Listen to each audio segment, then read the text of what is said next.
Facebook पर Lawrence Bishnoi नाम की एक आईडी है। वक्त वक्त पर उस आईडी से अपडेट होता रहता है। अभी तक इस आईडी पर पंजाब, हरियाणा और राजस्थान पुलिस की ही नजर रहती थी, लेकिन 5 जनवरी 2018 के बाद से इस फेसबुक प्रोफाइल पर शायद ही ऐसा कोई मीडिया समूह होगा जिसने एक निगाह नहीं मारी होगी। वजह साफ है, लॉरेंस बिश्नोई जेल में है, लेकिन उसने सलमान को जान से मारने की धमकी दी है। इसके बाद से ही टीवी, अखबार और मीडिया के दूसरे सभी प्लेटफॉर्म्स पर लॉरेंस ही लॉरेंस चर्चा में है। इस शख्स का फेसबुक प्रोफाइल भी बेहद मजेदार है। फेसबुक प्रोफाइल के इंट्रो में लॉरेंस ने लिखा है, जिया तो अपने सर पर जाता है, गैरों के कंधे पर तो जनाजे उठते हैं। फेसबुक पर काम के बारे में उसने लिखा है, डिफरेंट स्टाइल में समाज सेवा, और उसका समाज सेवा का जो डिफरेंट स्टाइल है वही उसे समाज सेवी से अपराधी बनाता है। पंजाब के फाजिल्का अबोहर के रहने वाले लॉरेंस के पिता लविंद्र कुमार पंजाब पुलिस में कांस्टेबल रह चुके हैं। लॉरेंस की परवरिश एक अच्छे माहौल में हुई है, तो फिर ऐसा क्या हुआ कि लॉरेंस अपराध की दुनिया में आगे बढ़ता ही चला गया? तो आइए आज हम बात करते हैं लॉरेंस के अपराध की दुनिया में सफर के बारे में। पढ़ाई के दौरान लॉरेंस ने अपना एक छात्र संगठन सोपू यानी student organisation of Panjab university बनाया, जिसके बैनर तले स्टूडेंट यूनियन के अध्यक्ष पद का चुनाव लड़ा।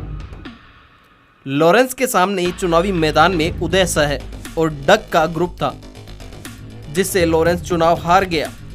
इस हार के बाद चंडीगढ़ के सेक्टर 11 में फरवरी 2011 में एक दिन लॉरेंस और उसके विरोधी गुट का आमना सामना हो गया।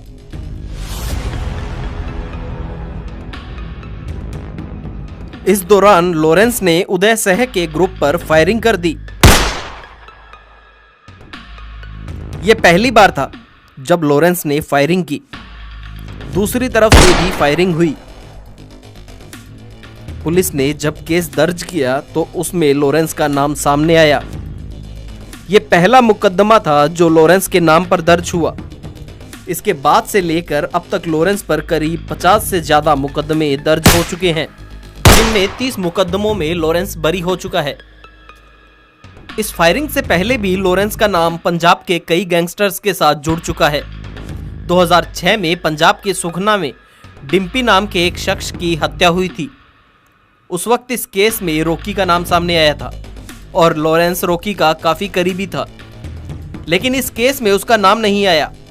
2011 में फिरोजपुर में एक फाइनेंसर के साथ लूट हुई, जिसमें भी लॉरेंस का नाम तो सामने आया, लेकिन उस पर कोई केस दर्ज नहीं हुआ।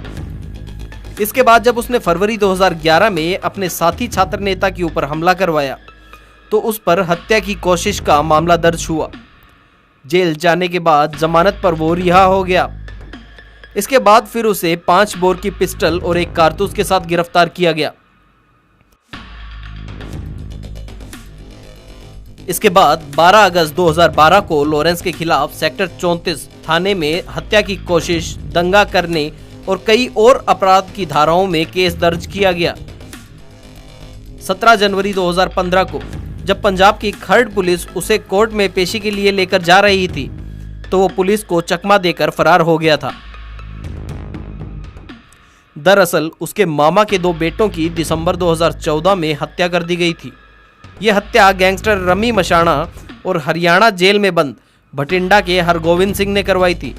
लॉरेंस इन दोनों की हत्या करना चाहता था, इसलिए वो जेल से भाग गया।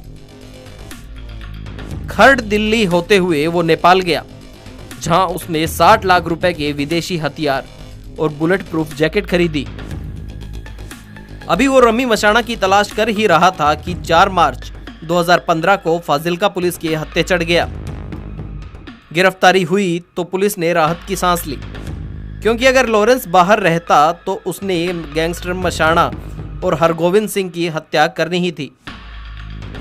वापस जेल लौटने के बाद लॉरेंस ने अपनी ताकत और बढ़ा ली।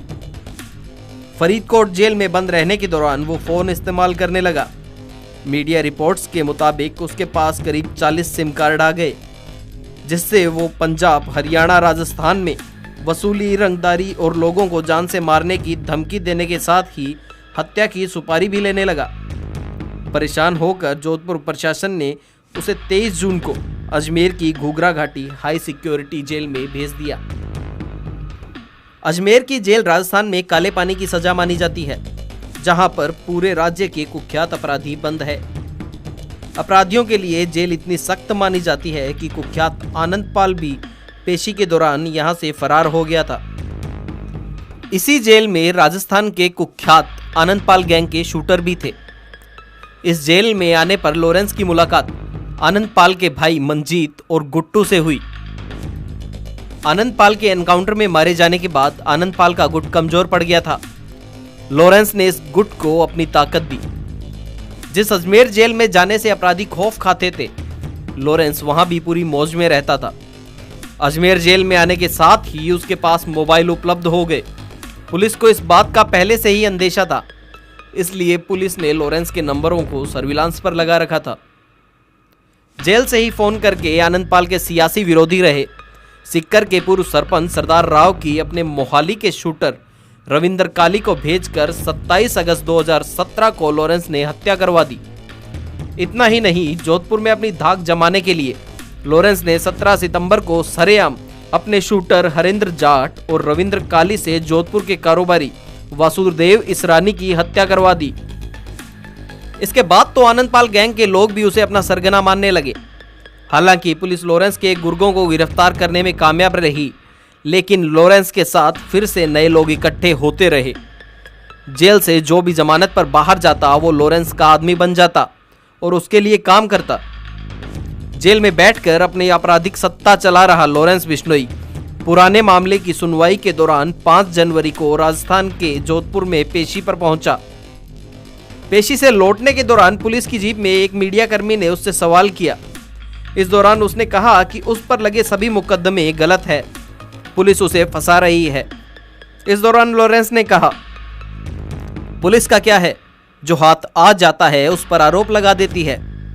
आज मुझ पर आरोप लगाया है, कल कोई और पकड़ा जाएगा तो उस पर भी आरोप लगा देंगे। मैं तो एक स्टूडेंट हूं, मेरा आपराधिक मामलों से कोई लेना देना नहीं है। अपराध क्या होता है ये तो जब सलमान खान को मारूंगा तब पता चलेगा।